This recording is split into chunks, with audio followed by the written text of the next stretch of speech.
Gostaria de pedir que os irmãos se coloquem em pé. Vamos começar nosso culto. A palavra de Deus nos ensina que nós amamos porque Ele nos amou primeiro. Pelo fato de Cristo nos amar primeiro, nós estamos aqui reunidos em sua igreja para podermos o adorar, para podermos o exaltar, para podermos glorificar o seu nome. Como nós sempre falamos, né? O Salmo 115, verso 1 diz o seguinte: não a nós, Senhor, não a nós, mas ao teu nome da glória, por amor da tua benignidade e da tua verdade. Nós entendemos que estamos aqui para adorar o Senhor. E se for para adorar o Senhor, então que nós venhamos adorá-lo de fato, de coração, venhamos adorá-lo de verdade, sem preocupações nenhuma, mas com o coração grato pela salvação em Cristo Jesus. Então vamos cantar a canção É Teu Povo e depois nós vamos ter nosso momento de oração com o nosso irmão Alexandre.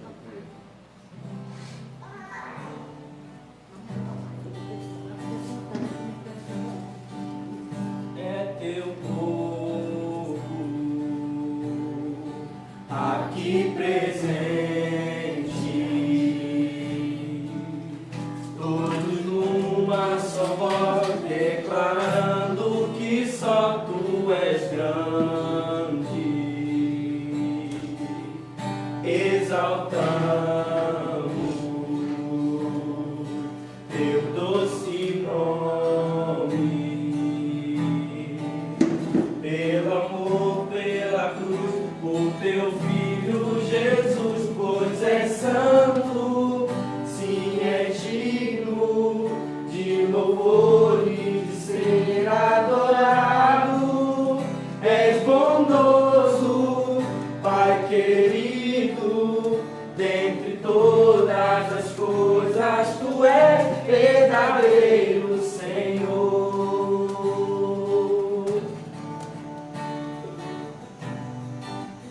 É teu povo aqui presente, todos numa só voz declarando que só tu és grande, exaltamos teu doce nome. Pelo amor, pela cruz, por teu Filho Jesus, pois és santo, sim, é digno de louvor e de ser adorado. És bondoso, Pai querido, dentre todas as coisas, tu és verdadeiro, Senhor. Pois és santo, sim, é digno de louvor e de ser adorado. És bondoso, Pai querido, dentre todas as coisas, tu és verdadeiro, Senhor.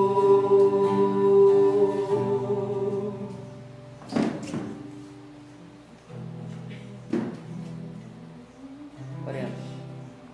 Senhor nosso Deus, querido Pai, nós te agradecemos, Pai, por estarmos aqui reunidos, Senhor, para te prestar esse culto. Obrigado, Pai, por trazer cada um de nós aqui. Pai querido, que esse culto, meu Deus, seja para o teu louvor, para a tua honra, para a tua glória, Senhor. O Senhor use o Deus certo, Deus, para falar no nosso coração nessa manhã, Pai. Pai querido, que o Senhor, Pai, seja digno de toda a honra e de toda a glória. Obrigado, Pai, pelo teu amor sobre nós, Senhor, pelo teu cuidado. Nós te agradecemos em nome de Jesus. Amém, Senhor. Amém. Queridos, ainda em pé, vamos fazer a nossa leitura bíblica. Hoje a nossa leitura bíblica ela está um pouquinho diferente. Ela está somente com o dirigente e todos. Porque hoje nós vamos ler, também a nossa palavra hoje vai ser muito curta, né? A gente vai falar sobre a parábola do grão de mostarda e a parábola do fermento. E diz o seguinte, a palavra de Deus. Jesus lhe propôs outra parábola dizendo: o reino dos céus é semelhante a um grão de mostarda, que o homem pegou e plantou no seu campo. Esse grão na verdade, é melhor que todas as sementes, mas quando cresce, é maior do que as hortaliças e chega a ser uma árvore de modo que as aves do céu vêm se alinhar nos seus ramos. Todos. Jesus lhes contou ainda outra parábola. O reino dos céus é semelhante ao fermento que uma mulher pegou e misturou em 3 medidas de farinha até ficar tudo levedado. Amém. Queridos, poder tomar seus assentos. Como nós vimos, né? Nós, durante esse tempo, estamos falando sobre as parábolas de Jesus. Nós falamos sobre a parábola da semente. Já explicamos um pouquinho da importância do porquê que nos falar de parábolas, vimos o que está em jogo, a fala de Jesus sobre as parábolas. E falamos também sobre a parábola do joio e do trigo, que o nosso irmão Davi, no ano passado, nos trouxe uma excelente exposição sobre essa parábola, que hoje vamos falar. Eu decidi juntar a parábola do grão de mostarda com a parábola do fermento. E na semana seguinte falaremos da parábola do tesouro escondido. Para aqueles que estiveram no PG na casa do nosso irmão Rodrigo, eu já falei um pouquinho dessa parábola do tesouro e disse que iria aprofundar mais na igreja do Cristo. Então, nós falaremos na semana que nós vamos ter a nossa ceia. Mas agora no nosso momento de agora dízimos e ofertas, onde nós entendemos que Paulo vai nos ensinar, cada um dê conforme determinou em seu coração, não com pesar por obrigação, pois Deus ama quem dá com alegria. Os irmãos já estão, de fato, talvez saturados de ouvir o que eu vou acabar de falar aos irmãos, que dízimo é gratidão. Dízimo e oferta ao Senhor é gratidão, que nunca é um ato de comprar salvação, comprar a favor de Deus, mas é um ato de graça. Nós somos gratos a Deus pelo fato dele ter cuidado e nos abençoado por todo momento, e por isso nós agradecemos a Ele por meio da nossa oferta, por meio da nossa vida ali, sendo consagrada ao altar do Senhor, como fala a nossa consagração, né? Ao Rei dos Reis consagro tudo aquilo que eu sou. Se a minha vida é uma oferta de louvor a Deus, então tudo aquilo que eu tenho é uma oferta de louvor a Deus, né?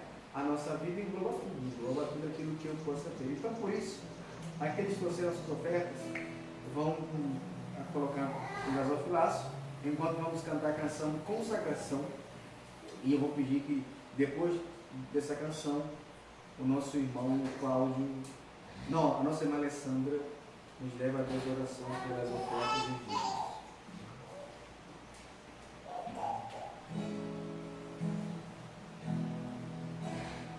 Rei dos Reis consagro tudo o que sou, de gratos louvores transborda o meu coração. A minha vida eu entrego.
toda a terra celebra a ti, com cânticos de júbilo, pois tu és o Deus Criador. Toda a terra celebra a ti, com cânticos de júbilo, pois tu és o Deus Criador. A honra, a glória, a força e o poder ao Rei Jesus e o louvor ao Rei Jesus, a honra, a glória, a força e o poder ao Rei Jesus e o louvor ao Rei Jesus.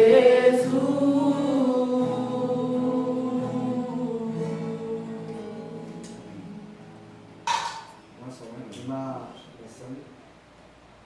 Senhor Deus e Pai, nós estudamos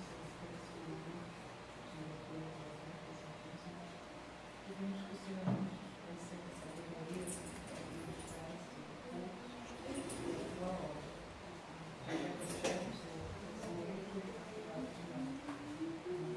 esse recurso, Amém.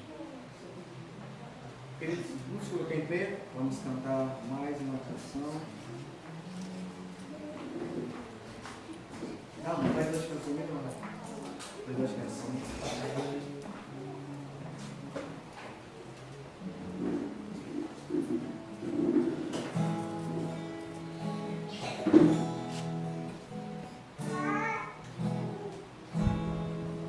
Preciso de ti.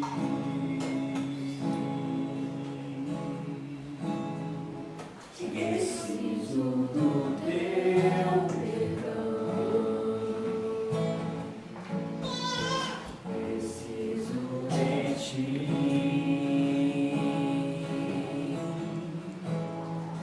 Quebranta o meu coração. Como a coça anseia por água, assim tenho sede. Como terra seca, assim é minha alma. Preciso de ti.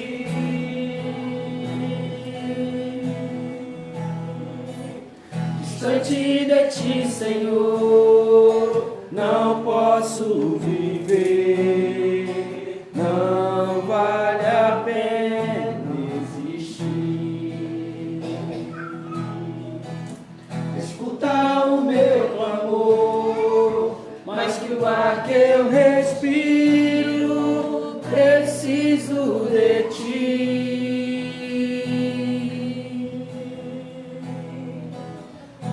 Posso esquecer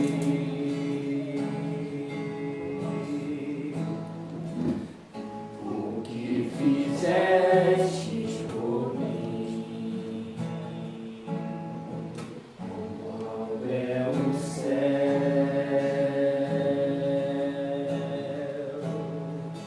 tua misericórdia sem fim.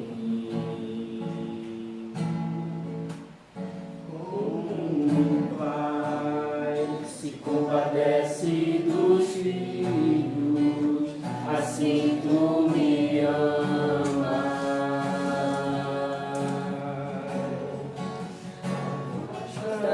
Vinhas transgressões, preciso de ti.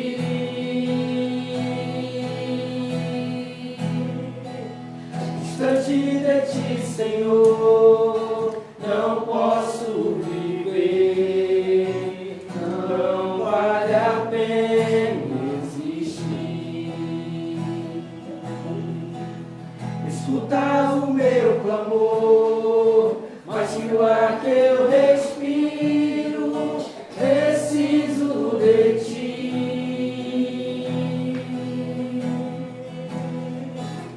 Distante de ti, Senhor, não posso viver, não vale a pena existir.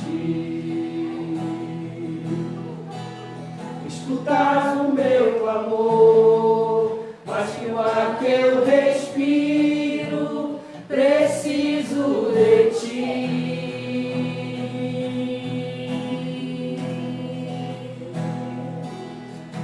E as lutas vêm tentando me afastar de ti.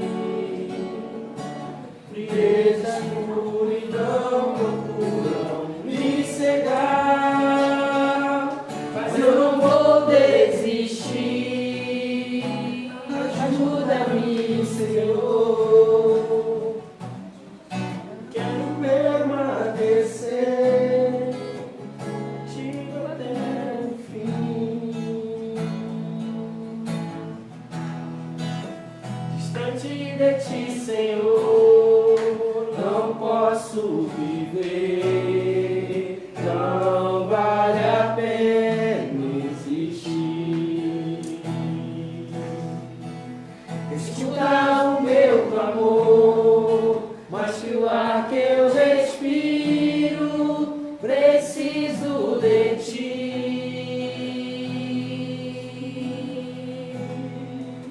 Preciso de ti.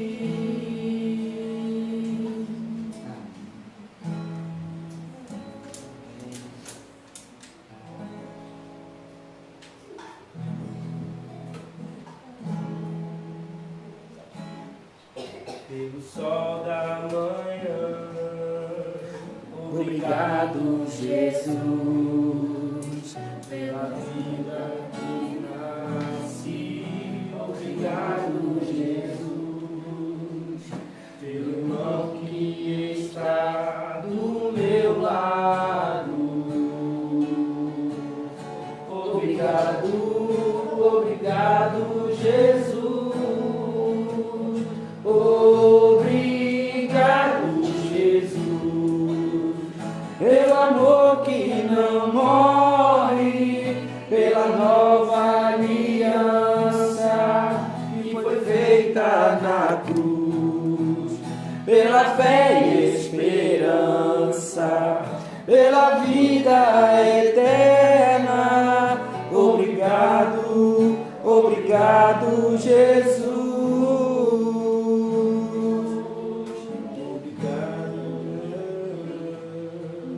Obrigado, Jesus, pelo pão que alimenta.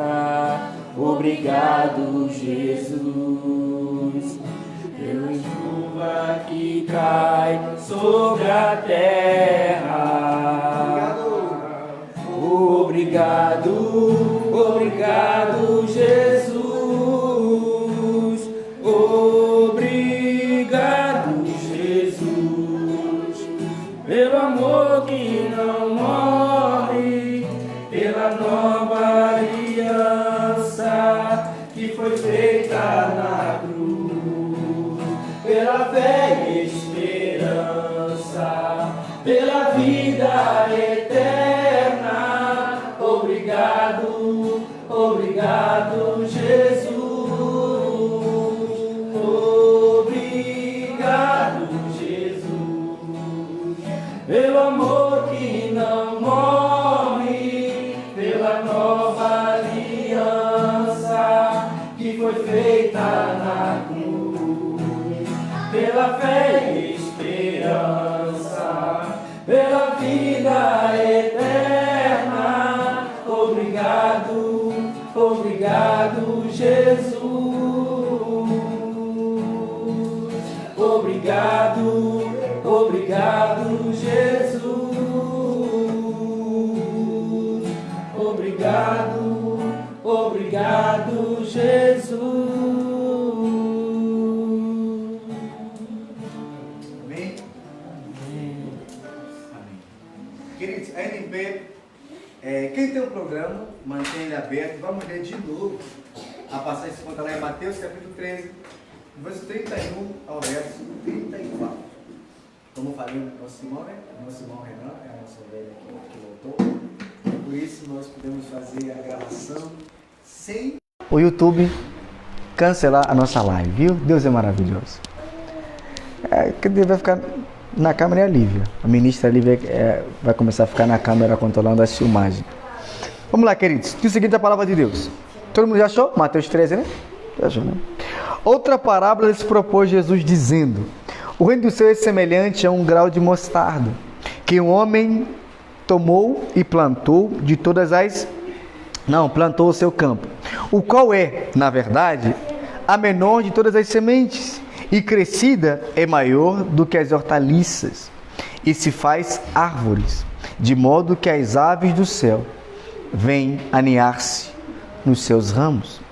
Disse-lhe outra parábola: o reino dos céus é semelhante ao fermento, que uma mulher tomou e escondeu em 3 medidas de farinha, até ficar tudo levedado. Vamos orar? Senhor, obrigado pela Tua palavra, Deus. Obrigado porque o Senhor tem sido fiel, tem sido justo e bondoso para conosco. Obrigado pela Tua graça que tem se manifestado poderosamente em cada coração aqui, Senhor. Agora te peço que o Senhor venha abrir o nosso coração, venha abrir a nossa mente, Senhor. Venha tirar toda a distração, Senhor, e nos permitir aprender do Senhor com Sua palavra. Que o Senhor fala poderosamente no nosso coração através de mim, Senhor.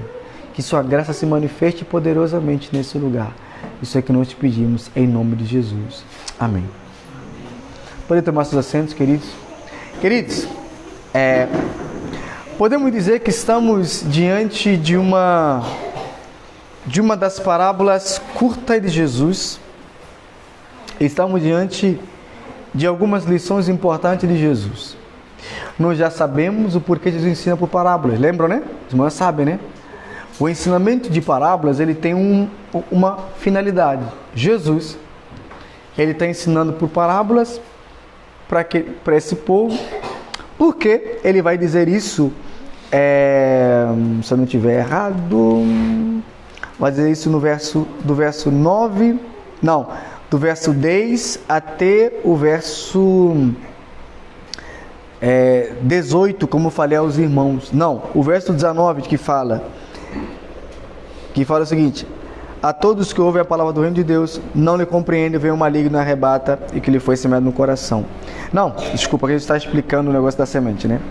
Vai dizer até o verso 15.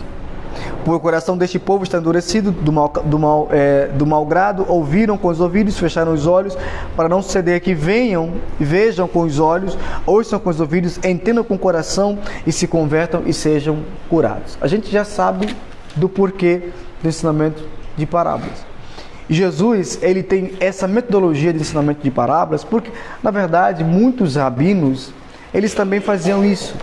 Era muito comum os rabinos, eles ensinarem... Se eu tirar isso aqui, para não aparentar que o pastor está orando por carteira, né, na igreja, e aí a irmã Solange trazer aqui a chave do carro dela, a carteira para mim orar, isso aí não dá não.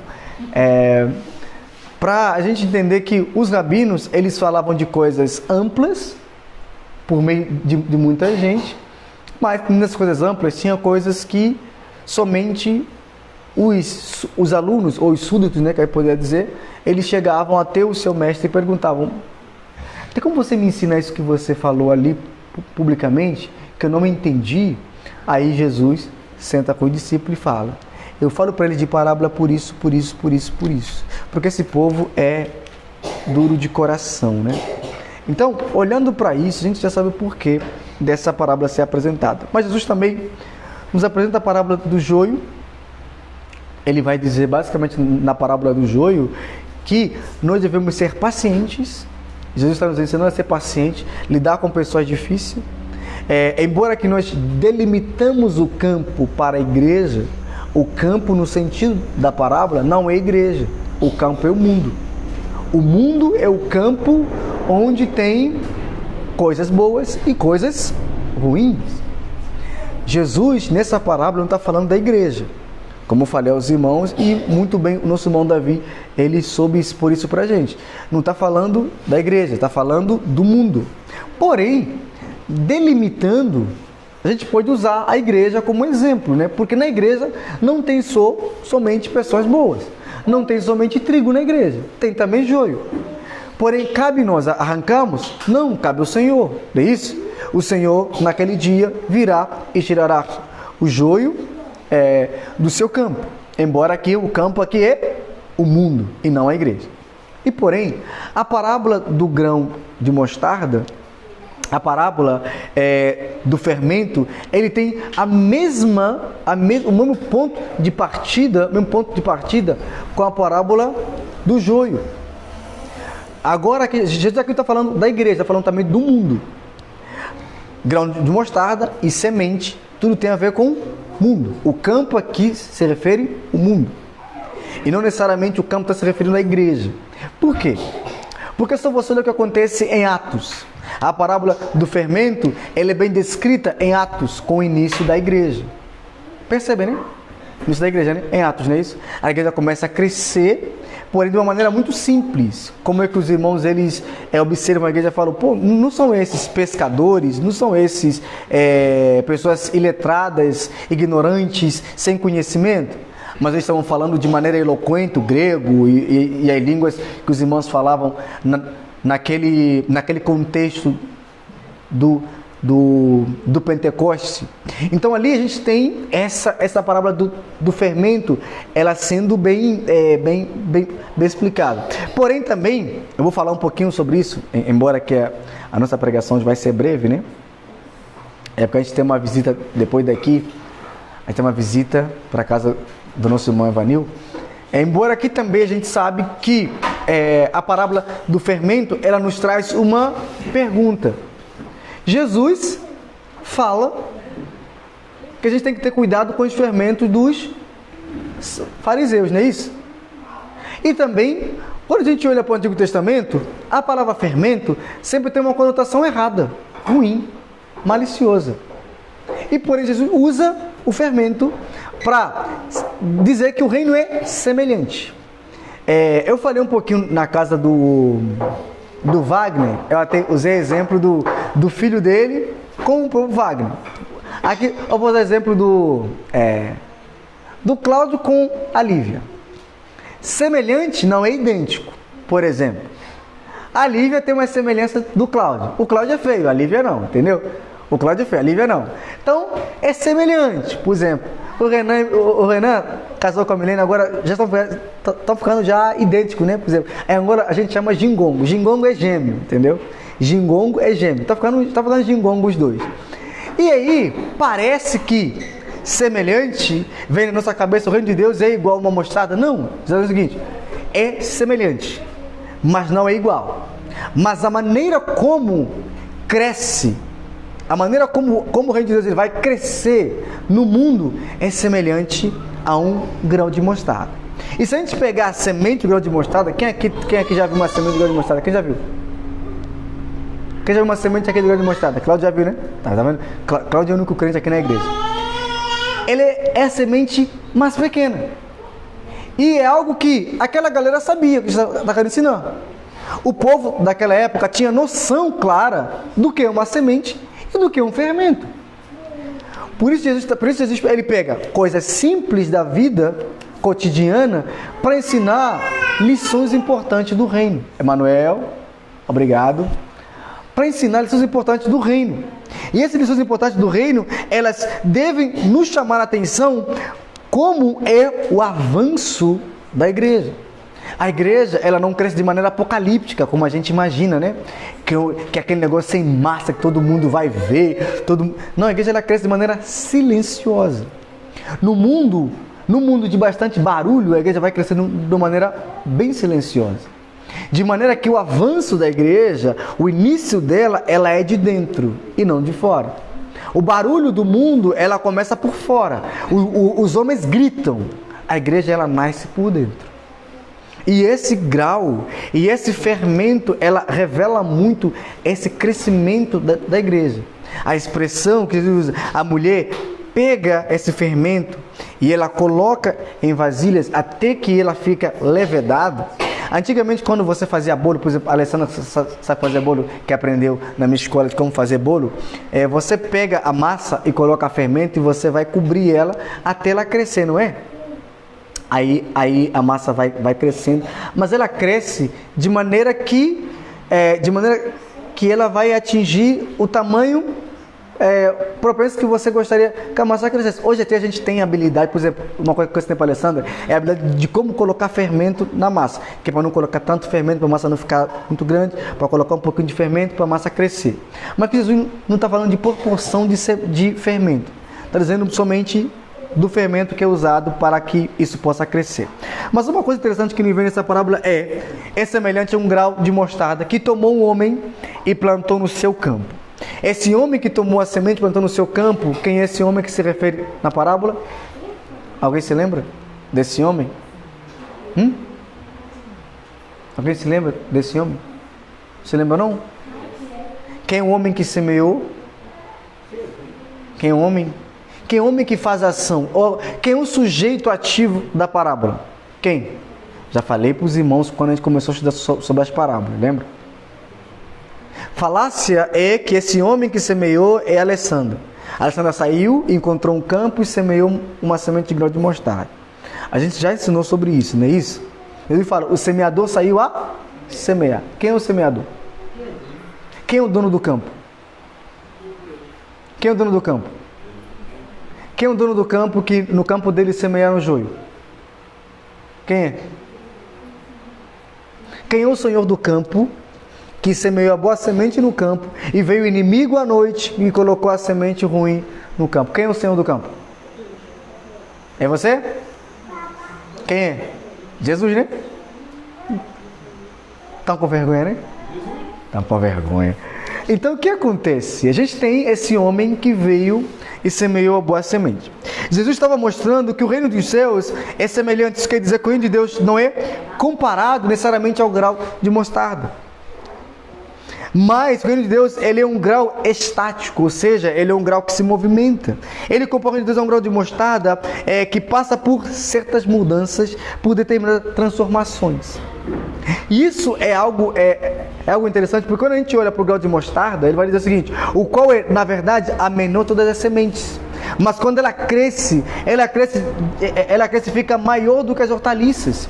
E faz árvores, de maneira que as aves dos céus, elas possam descer e encontrar e fazer ninho nos seus ramos. Esses dias, a abençoada lá do meu trabalho, ela pediu para que eu subisse no teto daquela casa e cortando esqueci o nome da árvore. Agora a gente chama de trepadeira, né? Chama de trepadeira. A gente chama essa árvore de trepadeira, que é aquela árvore que ela nasce pequenininha, depois ela fica girando. Qual o nome? Esse aí mesmo, não sei. A gente chama outro nome, Eu sei que o brasileiro fica rindo à toa do que a gente chama em Angola, né? A gente chama esse nome de trepadeira lá em Angola. E aí essa árvore cresceu, subiu tanto ao ponto de grudar na rede elétrica de casa.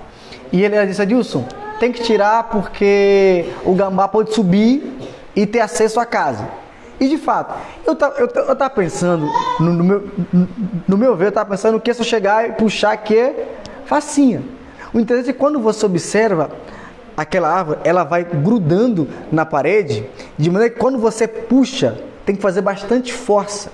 Porque ela gruda. Aí eu falei com a Beth, Beth, Deus é tão interessante, é tão perfeito, que faz com que a árvore, ela gruda as suas raízes, mesmo que fosse um ramo fininho, ela gruda as suas raízes na parede, e isso não sai, nem que chova, nem que faça bastante vento, ela permanece lá segura. E se vir um passarinho, se vir alguma coisa, ela pousa lá mesmo e fica lá sem cair. Falei, rapaz, aí eu fui lá, desci, peguei o facão, comecei a cortar com o facão porque estava difícil de sair.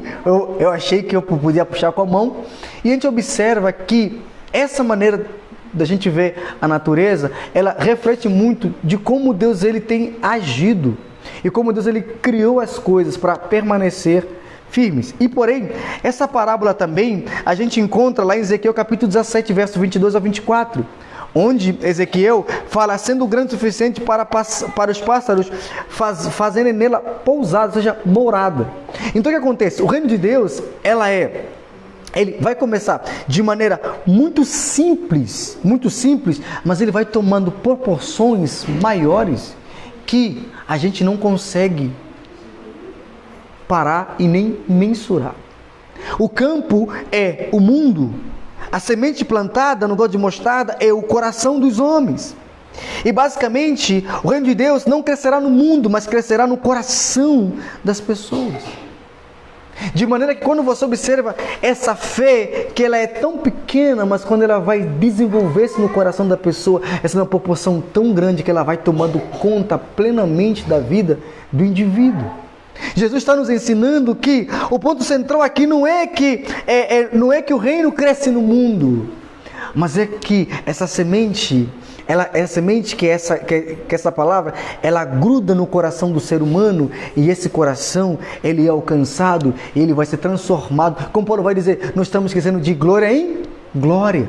Nós estamos sendo transformados dia por dia, porque nem uma semente que ela é plantada e ela morre, ela é uma semente que ela cresce, ela toma proporções maiores, ela vai tornando tão grande, de maneira que aqueles que virem, eles possam descansar, olhando para a gente e ver o quanto Deus tem sido bom na vida da gente. Quanto de nós aqui não olhamos para histórias de homens de fé, como Jonathan Edwards, como Calvino, como John Wesley, como John Wilkes, a gente fala, nossa, homem de fé.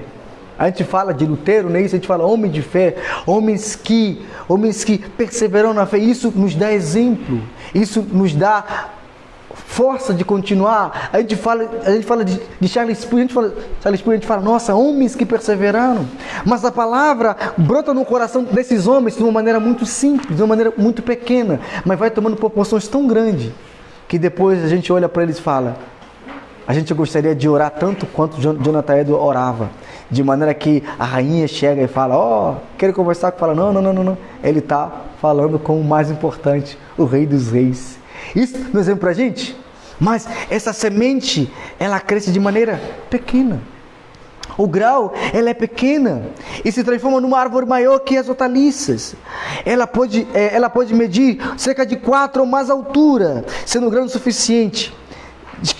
Lê aqui Ezequiel para os irmãos. Assim diz o Senhor, pegarei um ramo da ponta de um cedro alto e o plantarei no topo do monte mais elevado de Israel. Ele se tornará um cedro majestoso, que estenderá seus ramos e produzirá sementes. Aves de todas as espécies farão ninho ali e encontrarão abrigo à sombra de seus ramos. E todas as árvores saberão que eu, o Senhor, derrubo as árvores altas e faço crescer as árvores baixas. Faço a árvore verde murchar e dou vida à árvore seca. Eu, Senhor, falei e cumprirei o que prometi. Embora que aqui a gente tem uma tipologia de Cristo, a gente observa que o próprio Jesus, ele usa a expressão de Ezequiel para dizer, assim como o grão de mostarda, ela vai se tornando maior, assim também é o reino quando chega no coração de pessoas como cada um de nós. A gente olha para o ponto central da parábola, não é só a lição de que o reino crescerá no mundo. O que Jesus enfatizou é o fato de que existe uma conexão entre o menor grau e uma grande árvore. Ele destacou o pequeno começo do reino de Deus sobre o seu ministério, que não será entendido e, além do mais, foi rejeitado, e a sua consumação será gloriosa no futuro. A conexão muito grande é que esse grau, é que essa semente, ela quando adentra no nosso coração, há uma conexão maior com a árvore grande. Quem é a árvore grande aqui? É quem? Alguém se lembra quem é a árvore grande? Quem é? É Jesus os abençoados na minha vida. Eu vou começar dando uma EBD de interpretação bíblica para os irmãos aqui na igreja. Porque tá difícil, viu? Tá difícil, irmão, tentar. Tá assim, dói até o coração. Saber que terça-feira o Rodrigo estava estudando a Bíblia com a gente, viu? Dói o coração. Então o que acontece? A gente está olhando para uma figura que Ezequiel vai dizer de uma árvore que ela é colocada e ela dará frutos, ela dará sementes, e as árvores de todas as espécies virão e pousarão nele. Isso é uma expressão poética para se referir ao reino de Deus iniciado por Jesus na terra. E Jesus usa essa mesma expressão dessa árvore e ele vai usar agora de uma maneira muito mais pequena ainda. Jesus diminui, vai dizer, o grau de mostarda, que é algo tão pequeno, tão singelo, algo que nós ignoramos ao observar, mas o crescimento é tão enorme, é tão grande, que a gente não consegue nem mensurar o reino. É só você olhar para o início da igreja em Atos. E aí essa parábola, ela se conecta claramente com a parábola do fermento. Porque quando você olha para o crescimento do grão de mostarda, que é um crescimento de uma semente pequenininha, mas ela vai dando uma árvore enorme. Agora olha para a semente, agora olha para o grão de mostarda. Não, misericórdia, para o fermento. Nós temos Atos capítulo 17, verso 6. Vai o seguinte: mas como não os encontraram, arrastaram para fora já são entre os irmãos. Aqueles que têm causado transtorno no mundo todo, agora estão aqui perturbando a nossa cidade. Essa expressão do fermento é isso. Ele vai criando transtorno, ele vai crescendo, vai crescendo, vai crescendo, vai crescendo, e ninguém consegue parar. É o crescimento do reino de Deus. Tem aquela música até que eu não coloquei porque enquanto eu estava estudando esse texto, aí me veio aquela música que eu sabia que os irmãos não conhecem, né? Que fala: a perseguição não parou, a igreja, o Coliseu não... Né? Lembra dessa música, né? Tá falando de uma igreja que cresce, ainda que tem mortes, ainda que tem assassinatos, ela permanece em pé. Não permanece em pé? Ainda que eu morresse, vamos continuar, queridos. A igreja não para por meio da gente. Então o que acontece? Jesus, ele vai ensinar essas duas parábolas para nos ensinar, daqui a pouco termino, para nos ensinar como o reino de Deus, ele de maneira silenciosa, ele vai crescendo. Jesus disse que os pequenos começos não devem ser desprezados. Assim como o pequeno grão não deve ser desconsiderado, porque ainda não era uma grande e afrontosa árvore. Jesus mostrou também que a falsa expectativa dos judeus em relação ao reino estava sendo frustrada, mas não se deveria desprezar o reino que estava sendo implantado pouco a pouco no coração dos homens que recebiam Ele mesmo, Jesus, como Senhor e Salvador.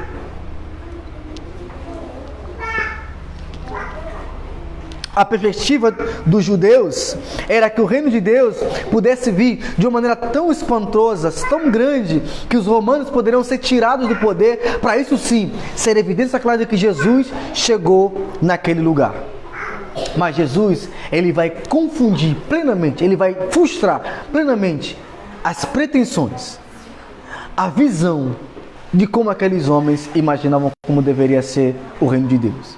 E ele vai começar caminhando com pessoas simples, com pessoas humildes. Ele vai sentar na roda de pecadores, ele vai comer com publicanos, ele vai conversar com prostitutas, ele vai perdoar uma mulher adúltera, ele vai sentar no poço e evangelizar e tornar daquela mulher prostituta uma missionária do reino de Deus. Ele frustra plenamente a expectativa dos homens para nos ensinar que o reino de Deus, ele não cresce como os homens gostariam que crescesse. Querido, o que é mais importante? Você chegar num lugar onde 5.000 homens se convertam, você chegar num lugar onde ninguém te diz: caraca, Renan, que pregação que você fez. A Renan fala: pô, minha pregação não foi poderosa. Por quê? Porque ninguém me elogiou. Por quê? Porque ninguém falou do preparo que eu tive. Por quê? Porque ninguém se levantou, falou: Senhor, eu te recebo, eu te aceito como Senhor Salvador. Não fala: eu estudei um mês inteiro para trazer um estudo aqui na igreja e ninguém falou nada. Aí, essa palavra não foi poderosa. Aí vai num lugar onde tem um culto, né? Isso, a música maneira, tudo maneiro, aí começa um negócio lá, aí o pastor se levanta e fala, Jesus te ama, aí se levanta 5.000 pessoas e falam, eu quero Jesus. Aí fala, rapaz, esse homem aqui é mais fiel, é mais apaixonado por Jesus, conhece mais Jesus, ele tem a presença de Jesus, a pregação dele é mais poderosa do que a minha, porque esse homem só falou uma palavra, 5.000 pessoas se converteram. Aí você começa a duvidar da sua capacidade, começa a duvidar do seu amor, começa a duvidar da sua pregação, começa a duvidar de você mesmo, você começa a duvidar de tudo aquilo que você faz, porque você entende que quando a palavra de Deus chega, todo mundo tem que se converter. E aí Jesus te frustra. Ninguém se converte, ninguém te aplaude, ninguém te fala, nossa, Alessandra, você sabe muito, viu? Aí a pessoa começa a falar, Alessandra, cala um pouquinho, rapaz, você fala toda hora, rapaz. Toda hora, Jesus, e para um pouquinho, vamos brincar um pouquinho. Fala, não, mas que eu falo de Jesus, para de falar. Aí você fica triste, né? Aí você se abate. Aí você fala, mas ninguém se converteu. Aí passa 3 anos, aí a pessoa chega e fala, Alessandra, você lembra aquele dia que você falou? Eu lembro. Rapaz, naquele dia, a transformação na minha casa chegou. Naquele dia, a minha família toda conheceu a Cristo. Naquele dia, eu fui transformada por Jesus. Naquele dia, eu levei Jesus na minha casa. Meu filho hoje é um servo. Meu marido hoje é um servo. Minha esposa hoje é um servo. O meu pai hoje é um servo. Todo mundo hoje ama Jesus. Porque naquele dia, você falou do amor de Jesus para a gente. E aí a gente olha para o reino de Deus, essa que frustra a gente, é o seguinte, os pequenos comércios não devem ser desprezados. Na nossa visão humana, de tentar entender que tudo que nós vamos fazer vai surgir de 50, de 100, de 1000, a gente se frustra com uma alma que se converte. A gente se frustra com uma alma que se rende aos pés de Jesus. Porque na verdade o que nós queremos é que 30 pessoas se convertam, não é isso? Porque quando 30 se converteram, eu falo, Senhor, tá vendo? Estou sendo usado poderosamente porque 30 se converteram. Mas quando um se converte, você fala, Senhor, sou um? Sou um, Senhor. Depois de 1000 anos que estudei, sou um que fala, eu creio em Jesus. Jesus fala, o reino de Deus é comparado a um homem que plantou uma semente, e aí ele usa a semente mais pequena possível, a semente mais simples possível, a coisa mais humilde possível, para te ensinar basicamente que o reino, ele pode ter um começo estrondoso, mas também pode ter um começo muito simples, pequeno, que você pode não ver a mudança como você gostaria, que você pode não contemplar o crescimento como você gostaria, mas você somente contempla a semente que foi plantada, e ela vai ser brotada no coração, porque quem faz a semente crescer é Cristo, não é você. É Cristo que faz a semente crescer. A semente ela é pequena, sim, mas a semente que torna ela maior é o próprio Jesus. O reino de Deus não viria de fato como veio, em todo o seu esplendor na primeira vinda do Messias, mas no final da segunda vinda, ele virá em grande glória e atrairá a atenção de todos. Na segunda vinda de Jesus, o reino de Deus poderá ser comparado a uma grande árvore, onde todos buscarão proteção e abrigo. A pergunta que surge agora é: o que fazemos enquanto esse futuro não chega? A resposta é uma só: proclamar a possibilidade da entrada do reino dos céus. Mas o crescimento numérico é o Senhor que vai dar. O que eu posso fazer por enquanto, esse reino que não chegou, esse reino que chegará de fato, como uma árvore tão grande, onde todos buscarão proteção e abrigo, enquanto esse reino não chega, a minha resposta é só uma: proclamar que de fato o reino de Deus está aberto. Mas quem dará crescimento é o Senhor. Quem faz a semente crescer, quem faz a semente tornar-se algo grande, é o próprio Senhor. Enquanto eu, como proclamador do Evangelho, como o Alexandre falou na EBD, vocês perderam a EBD do Alexandre, viu? EBD poderosa, viu? Do Alexandre poderosa, EBD do fogo, do manto, do mistério. Vocês perderam essa EBD, como ele nos ensinou, despenseiro do reino. Eles pegam a comida propícia e alimentam o faminto. E por isso, enquanto nós, como despenseiro do reino, a gente prega ao reino, as pessoas que não conhecem a Cristo, há alimento para essas almas, sedentas, famintas. A água que possa saciar a sede de vocês, essa água é Cristo. O alimento que tira a fome de vocês é Cristo. E porém, o crescimento, quem dará é Jesus. O crescimento, essa é onde as árvores virão e poderão aninhar-se nos seus ramos, é Jesus. E por isso Jesus vai nos ensinar, mas de uma maneira muito simples, é que a pequena proporção inicial dos seguidores de Jesus, daqueles que estão no reino de Deus, daqueles que vivem para Jesus, e aqui já estou no verso 33, viu, queridos? Reino de Jesus, como Messias, o rei ungido, o filho real de Davi, afetaria de tal maneira o mundo que os homens de todos os povos e línguas e raças e etnias um dia fariam parte desse reino. E isso de fato aconteceu e continua acontecendo como vemos hoje. Quando o impacto da mensagem do Evangelho foi tão grande que disseram dos primeiros cristãos, estes que têm transtornado o mundo chegaram também aqui. Esse impacto ainda ocorre nos dias de hoje e continuará acontecendo, pois o trabalho missionário continuará expandindo no poder do Espírito Santo. Será que essas palavras de Jesus chamaram a atenção dos seus ouvintes? Certamente. Quando Jesus fala sobre a parábola do fermento, a galera fica olhando, se perguntando: por que o fermento é usado? Se o fermento Jesus usa para dizer que é uma coisa ruim, por que Jesus está usando a questão do fermento? É só os irmãos entenderem.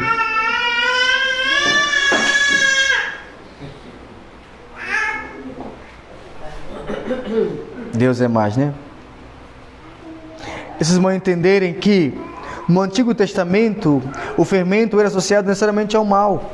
Se você ler Levítico capítulo 7, verso 13 e Levítico 23, verso 15, as metáforas elas podem ser usadas de maneira diversas. Por exemplo, o leão em diversos momentos é usado como Satanás, leão feroz, que quer destruir a gente.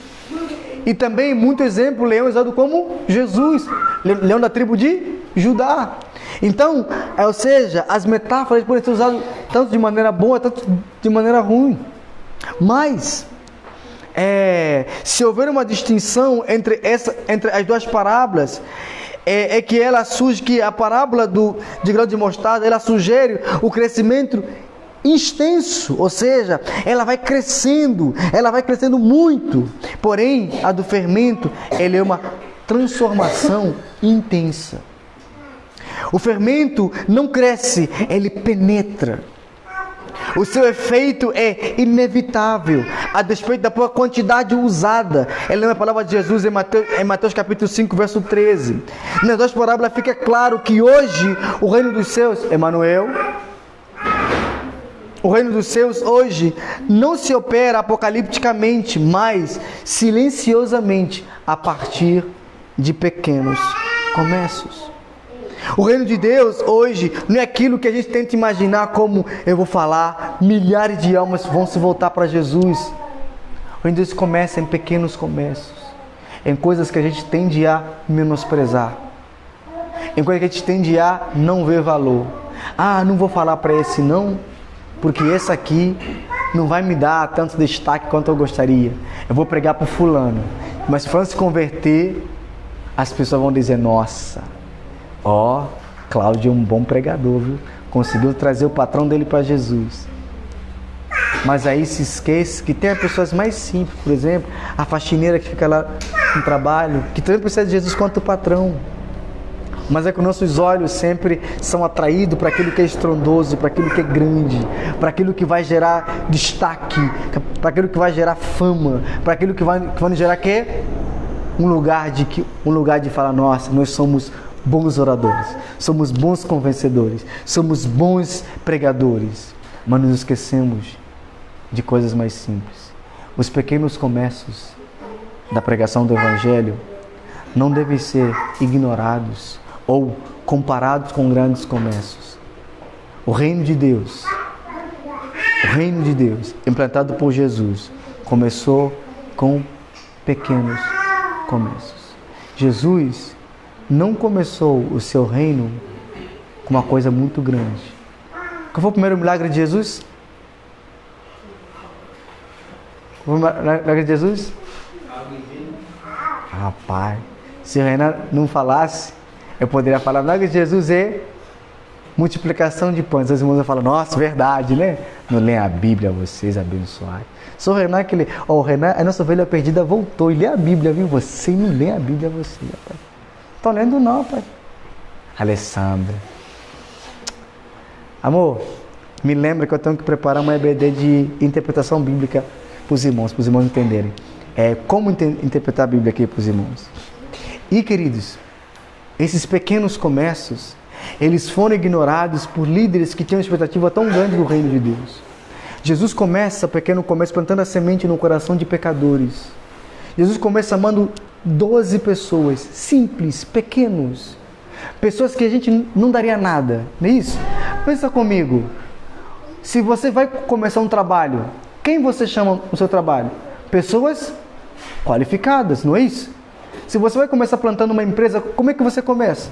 Pessoas qualificadas. Eu vou contratar um bom estrategista, eu vou contratar uma pessoa que tem um olhar de mercado de excelência, eu não vou contratar isso?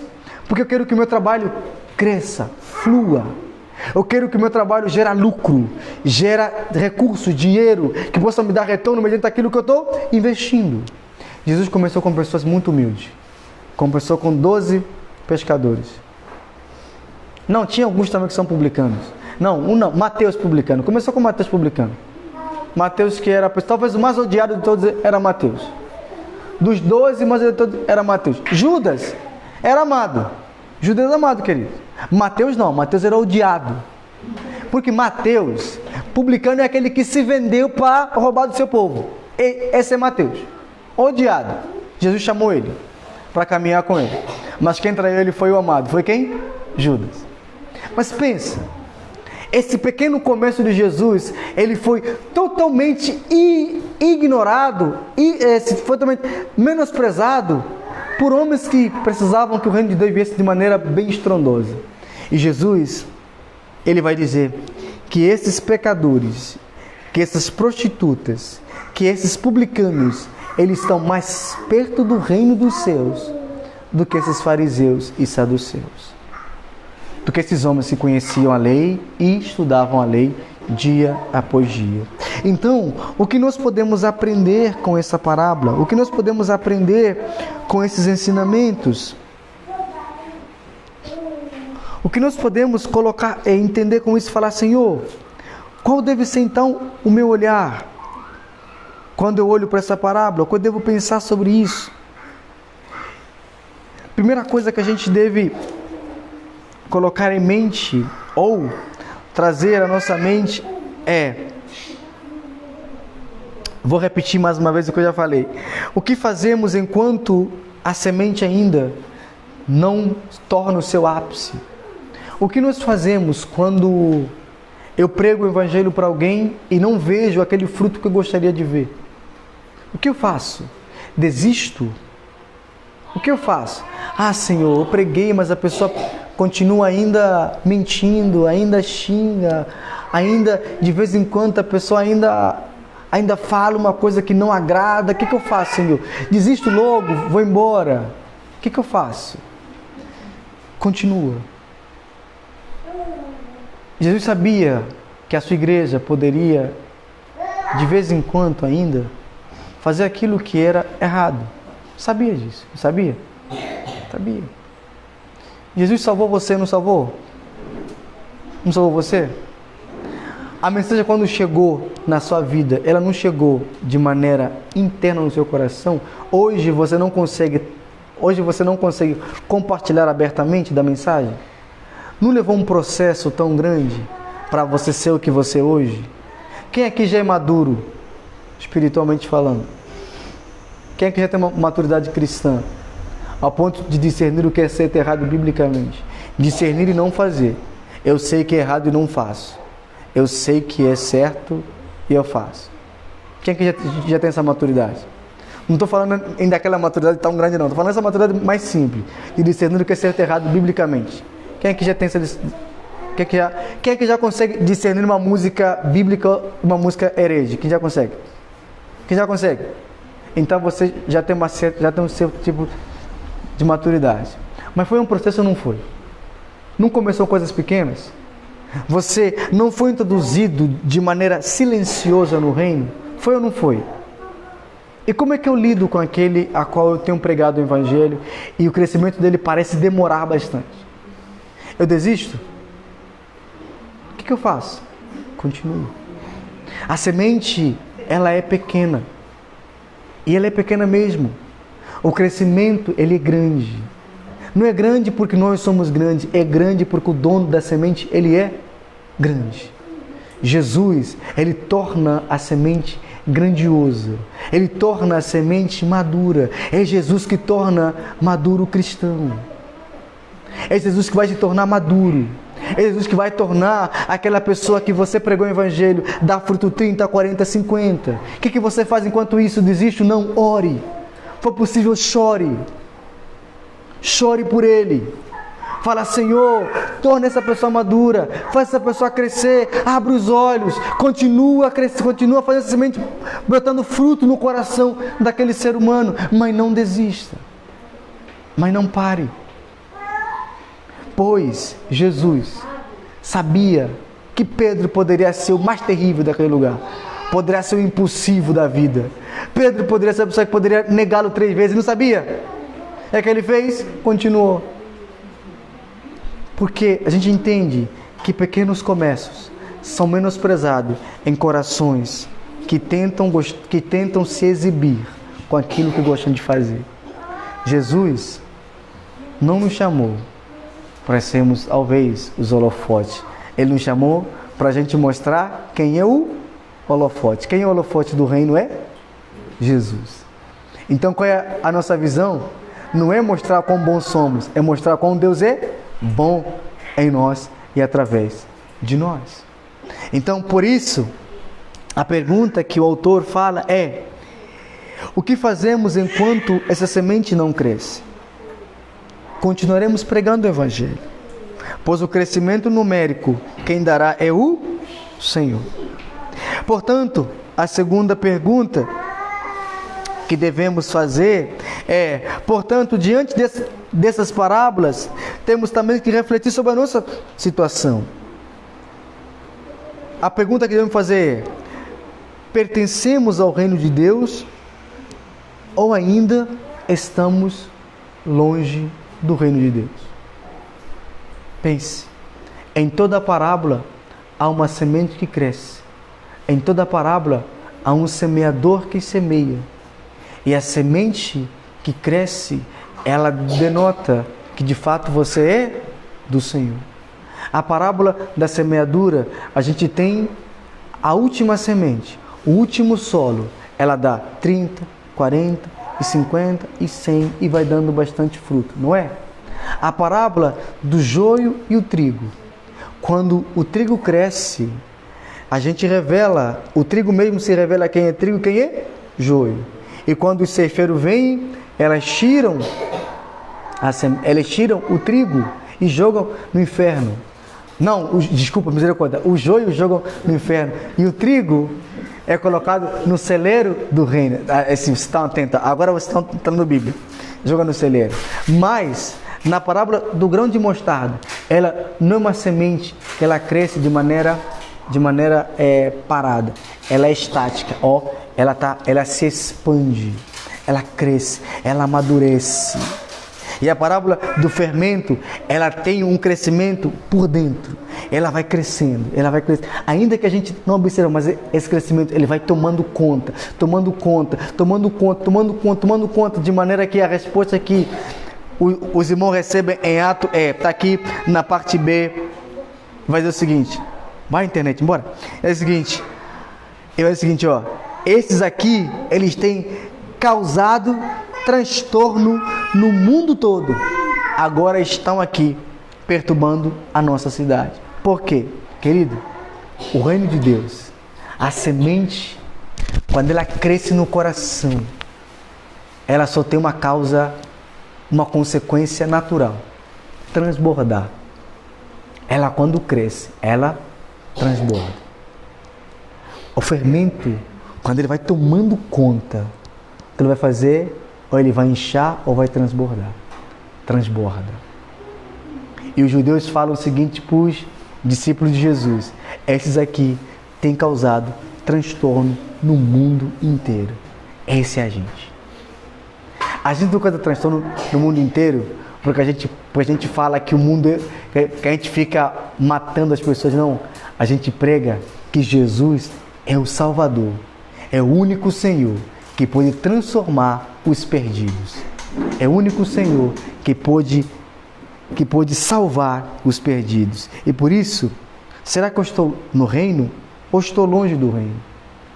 Porque se eu estou no reino, então eu tenho que dar frutos. Se eu estou no reino, então eu tenho que anunciar o reino. Porque o fermento transborda, cresce.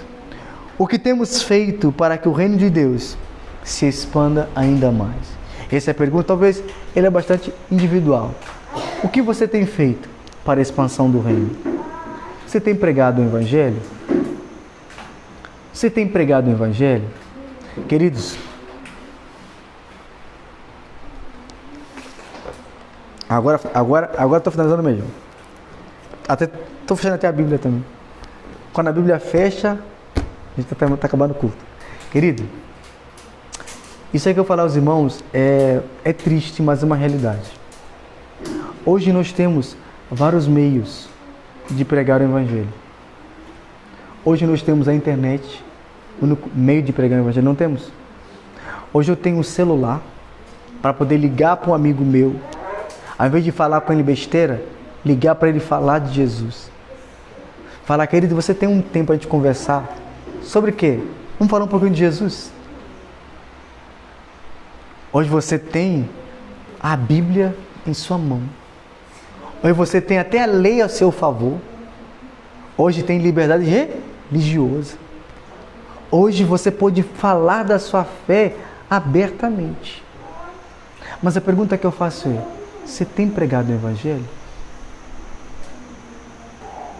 Você tem falado de Jesus abertamente? Querido, hoje você tem de segunda a sexta. Ninguém te persegue.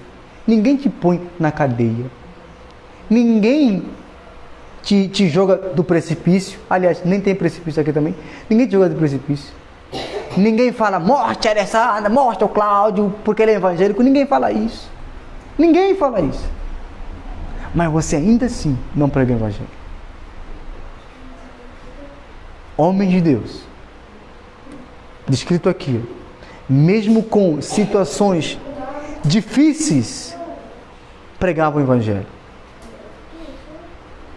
Eles aqui, Paulo e Silas, estão sendo acusados para serem mortos.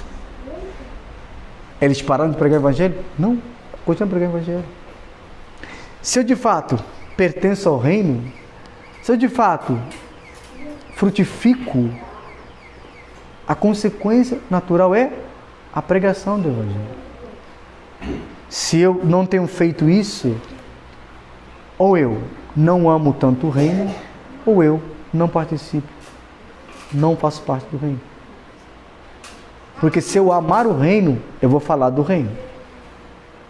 Se eu não falar do reino, eu não amo o reino. Eu amo aquilo que eu mais falo. E aí você poderia analisar o que você mais fala. E você vai perceber que você fala mais do que você mais ama. Se eu amo mais a política, eu vou falar mais da política. Porque o meu coração está ali. Se eu amo mais o futebol, eu vou falar mais do futebol, porque o meu coração está ali. Se eu amo mais Jesus, eu vou falar mais de Jesus, porque o meu coração está ali. Se eu amo mais de pecado, eu vou falar mais de pecado. Se eu amo mais do sexo, eu vou falar mais do sexo. Se eu amo mais a bebida, eu vou falar mais da bebida. E consequentemente, aí vai, querido. Aí vai. Porque isso revela o nosso coração. É só você fazer uma análise sincera contigo e você vai perceber o que você mais ama é o que você mais tem prazer de falar, mais tem prazer de viver, mais tem prazer de comunicar, mais tem prazer de compartilhar. E está tudo bem. A resposta clara é que você não ama o reino. Porque se amar o reino implica viver o reino, implica também falar sobre o reino. Por isso Jesus fala, Em Mateus 28, verso 18 a 20. Portanto, vão e façam discípulos, ensinando-os a guardar todas as coisas que vos tenho mandado. Eis que eu estarei com vocês até. Então, querido, não há desculpa nenhuma. Se essa semente brotou, cresceu, ela vai expandir. Grão de mostarda não permanece grão de mostarda, ela cresce. O fermento na farinha não permanece o fermento, ela cresce. E a gente? E nós? Se a semente de grão de mostarda entrou no nosso coração, vai ter que crescer. Não vai ter que crescer? Quem está aqui mais de 10 anos? Quem está aqui mais de 2 anos crente? 2 anos. Mais de 2 anos crente. Se pergunta: você desenvolveu ou você regrediu? Se você regrediu, então, meu irmão, há uma coisa errada aí, viu? Bem errada aí. Se você desenvolveu, rapaz, bem-vindo. Bem-vindo à família. Que Deus abençoe os irmãos, queridos. Que Deus guarde os irmãos. Vamos falar do tesouro escondido na semana que vem, na semana da nossa ceia. Tem algumas informações que eu esqueci?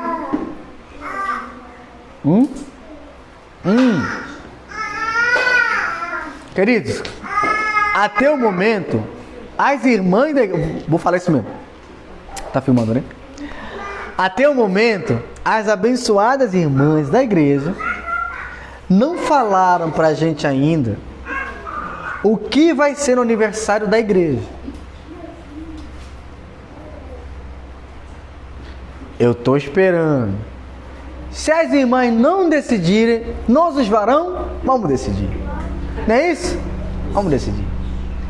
E a gente decidindo, a gente vai comunicar a igreja. E as irmãs não reclamam, não. Irmãos, nós já decidimos.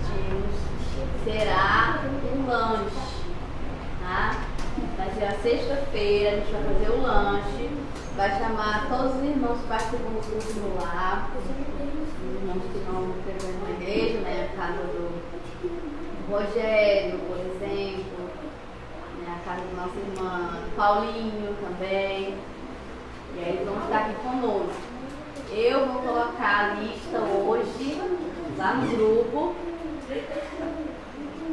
para os irmãos. A lista tanto dos comes e bebes, quanto uma lista para os irmãos colocarem, se os irmãos forem trazer outra pessoa, colocar na lista também. Tá? Outro familiar, não sei. Queridos, para mim, assim, com todo respeito às irmãs, todo respeito às irmãs, por exemplo, o Renato sabe que eu tô falando todo respeito. Milene, irmã Solange, Antônia, Alessandra, Mária, Lívia. Para mim, todo respeito a vocês. Um lanche para mim é sinônimo de que as irmãs estão com preguiça. Estão com preguiça. Eu falo mais depois da gravação, mas estão com preguiça. Vamos lá, queridos. Outra informação é que na sexta-feira passada a gente foi na casa da... Agora esqueci o nome dela. A Simone, né? Da Simone. E a Simone, ela pediu que nós fizéssemos um culto uma vez na semana na casa dela também, a sexta-feira. Então eu deixei o cargo do nosso irmão Zé Luiz. Eu vou pedir mais uma vez aqui, queridos. Se você quer fazer um culto na sua casa, escolheu um dia da semana, por exemplo, vou dar um exemplo claro. Toda primeira sexta-feira do mês a gente tenta fazer na casa do nosso irmão Rodrigo. Se você quer confirmar uma sexta-feira na sua casa no mês, fale com a gente. Por quê, querido? Está surgindo, Deus tem sido bom. Estamos chegando em bastante casa que a gente nunca pensou que chegaria. Na casa da Simone, nunca pensei que chegaria na casa da Simone. Chegamos na casa da Simone. Na casa do Wagner, chegamos na casa do Wagner. Estamos chegando. E tem casa que a gente vai chegar ainda. Meu sogro já está me cobrando para fazer na casa dele também. Então, eu vou ter que fazer na casa do meu sogro também. Porém, a gente precisa ter algo fixado. Por quê? Para aqueles que virem serem encaixados nesse nosso planejamento. Então, a irmã Solange quer fazer o culto na segunda sexta-feira do mês, na casa dela. A gente vai colocar lá, irmã Solange, segunda sexta-feira do mês. Rodrigo, porque quando a Antônia colocar no grupo a agenda da semana, já vai colocar entre parênteses ali, ó, culto sexta-feira, segunda semana do mês, a casa da irmã Solange. Isso vai dar mais organização. Para não ficar no grupo, querido, sexta-feira é na casa de quem? De qual irmão? Entendeu? Para não ficar isso no grupo. Já vai ter tudo colocado e anexado também. Então, queridos, se você quiser, fale com a gente vai colocar isso já anexado lá no seu programa do culto. Mas, nenhuma informação. Vamos visitar o nosso irmão Evanil. Visita, não para ir comer não, só visitar mesmo. Chegar lá, cumprimentar a irmã Evanil. Para fazer negócio de comida, gente. Cumprimentar a irmã Evanil, orar com ele e voltar para casa. Querido, vamos orar? Vamos ficar em pé, vamos orar? Tem pedido aí, Alexandre? Tem pedido?